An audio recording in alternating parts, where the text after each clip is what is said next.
Okay အားလုံးပဲမင်္ဂလာပါဒီနေ့ကျွန်တော် iPhone 14 Pro Max အကြောင်းလေးကျွန်တော်နည်းနည်းထပ်ပြီးတော့ပြောပြပါအောင်မယ်အခုချိန်မှာ iPhone 14 Pro Max တွေကဒါဝယ်ယူမဲ့လူတွေအနေနဲ့တန်တယ်ဆိုတဲ့ feeling ကိုကျွန်တော်အပြည့်အဝပေးခြင်းတဲ့ဗီဒီယိုလေးလေးဖြစ်ပါတယ်ဈေးနှုန်းက 256GB ကို28သိန်းဝန်းကျင်ကအခုချိန်မှာဝယ်တင်သေးရလားတန်ရဲ့လားကျွန်တော်မေးလာရဆိုလို့ရှိရင်ပထမပြောချင်တာကတော့ကျွန်တော်တို့ဒါ second အတွေ့အကြုံရဆိုလို့ရှိရင်လက်ရှိအချိန်မှာ iPhone 14 Pro Max ကကျွန်တော်2029နှစ်ကုန်အထိကိုဒါကျွန်တော်တို့အယောင်းဝယ်လောက်ရအောင်ပါကျွန်တော်တို့ခရီးရှည်ထပ်သွားပါအဲ့တော့မေးစင်နေနဲ့အခုမှ320ကျော်လောက်နဲ့ကျွန်တော် iPhone 14 Pro Max ကိုဝယ်ဖို့စိတ်ကူးထားရဆိုလို့ရှိရင်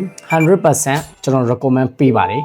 ဝယ်ပါ all fine အလုံးအတန်28သိန်းဝန်းကျင်နဲ့ဒါဝယ်လို့ရပါဒုတိယချက်ကတော့တန်လားလို့မေးရင်ကျွန်တော်ကထပ်ပြီးတော့ပြောပါအောင်မယ် 100% တန်ပါတယ်ဘာဖြစ်လို့တန်လဲဆိုတော့ကျွန်တော်တို့ဒီ Apple ရဲ့ဒီ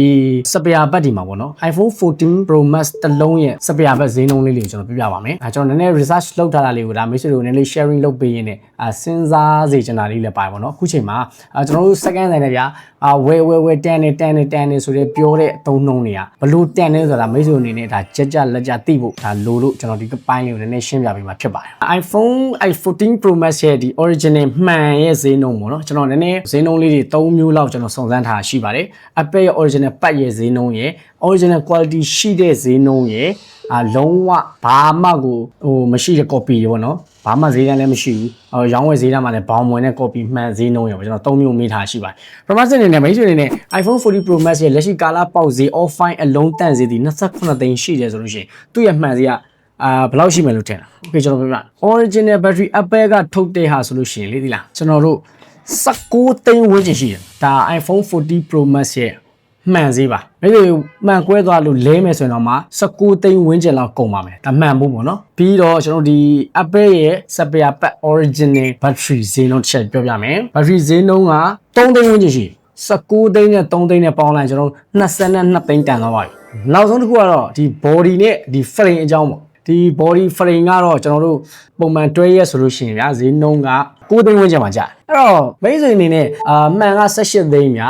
ဘက်ထရီက3သိန်းတွက်လိုက်မယ်ဆို21သိန်းဖြစ်သွားပြီအဲ့မှာ9သိန်းပေါင်းလိုက်ရင်14 Pro Max ဆိုတဲ့ဒါ body နဲ့မှန်လေးဖြစ်ဖို့ရေ battery ပဲပါမယ်เนาะဒါ circuit board မပါဘူး camera ဘာမှမပါဘူး30လောက်ကုန်အခု second မှာဗျာ original အတိုင်းလဲ all body all man နဲ့သုံးရမယ်ဒါသူ့တက်တန်းကုန်သွားလို့ battery လဲပြီးတော့ပြန်သုံးမယ်28သိန်းဝန်းကျင်ပဲကြာဂျွန်းပြန်နေအောင်မတန်ဒါတွက်ကြည့်လိုက်ဒါတော့ကျွန်တော်ပထမ original pack တင်နဲ့ကျွန်တော်တွက်ပြီးတော့ပြရတာ30ဝန်းကျင်လောက်ကြာအောင်နောက်တစ်ခုကကျွန်တော်တို့ဒီ original quality ဆိုပြီးတော့ခုဈေးကွက်ထဲမှာလာနေ original နဲ့ထင်အောင်ထင်မှာဖြစ်နိုင်တဲ့ quality အကောင်းမှန် body ဈေးတွေလည်းရှိပါသေးတယ်အဲ့ကောင်ကအချမ်းမြေကျွန်တော်တို့3ခုပေါင်းလိုက်မယ်ဆိုလို့ရှိရင်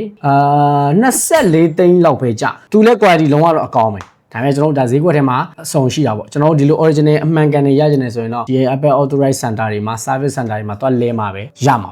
original quality ဖြစ်တဲ့မှန် body battery လဲတော့24သိန်းလောက်ကြာမယ်ဗျာကဲလုံးဝ authentic Apple official နဲ့လဲမယ်ဆို30လောက်ကြာမိတ်ဆွေအနေနဲ့ဒီမှာကြည့် original အမှန်ကန်အ fine လုံးတွေကိုဗျာ28သိန်းလောက်နဲ့ရမတန်ဘူးလား256 okay ပြောပြချင်တဲ့အချက်ကတော့ပထမအဆင့်အနေနဲ့အခုချိန်မှာ iPhone 14 Pro Max ကိုဝယ်မဲ့မိတ်ဆွေဆိုလို့ရှိရင်ဝယ်ဖို့ဒါတင်တော့တယ်နောက်တစ်2နှစ်လောက်အသုံးခံအောင်မယ်